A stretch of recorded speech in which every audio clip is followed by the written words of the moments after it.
Damini loan కోసం బ్యాంక్‌కి వెళ్తూ లీలావతితో "అమ్మా! నేను బ్యాంక్‌కి వెళ్తున్నాను" అని అంటూ ఉండగా, అప్పుడే పూజ చేసిన ఆనంద "అమ్మా దామిని హారతి తీసుకో" అని అంటూ ఉండగా, "ఏంటి ఇప్పుడు హారతి తీసుకోకపోతే నేననుకున్న పని నెరవేరదా?" అని వెటకారంగా అడుగుతూ ఉంటుంది. కానీ ఆనంద సైలెంట్ అయిపోతుంది. దామిని ఆనందాన్ని పట్టించుకోకుండా "వదినా" అని పిలుస్తుంది పైకి చూస్తూ. ఇక అప్పుడే స్టైల్‌గా రెడీ అయిన అనన్య, కాంచన కనబడతారు. ఆ డ్రెస్సింగ్‌ని చూసి అందరూ షాక్ అవుతారు.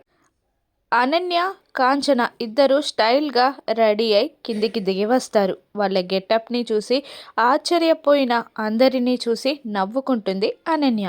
"షల్ వి మూవ్" అని దామినిని అడుగుతూ ఉంటుంది అనన్య.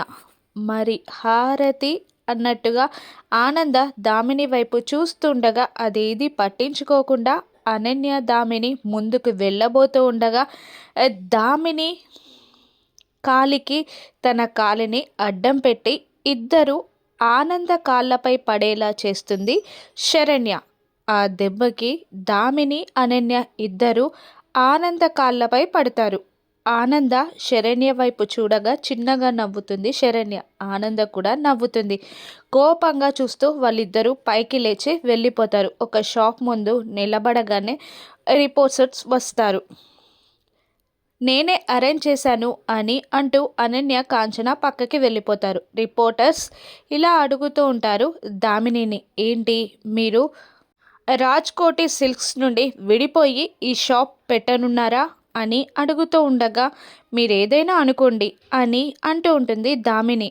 ఆ న్యూస్ అంతా టీవీలో చూస్తూ ఉంటుంది ఆనంద ఫ్యామిలీ మొత్తం.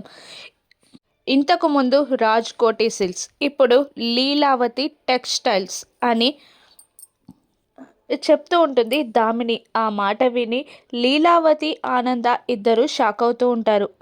ఆనంద దగ్గరికి వచ్చి శరణ్ కూడా కంగారు పడుతూ ఉంటుంది. దర్శన్ కూడా కంగారు పడుతూ రాజ్‌కోటి సిల్క్స్ విడిపోతుందని బయట కూడా ప్రచారం బాగా జరుగుతుంది అని టెన్షన్ పడుతూ ఉంటాడు.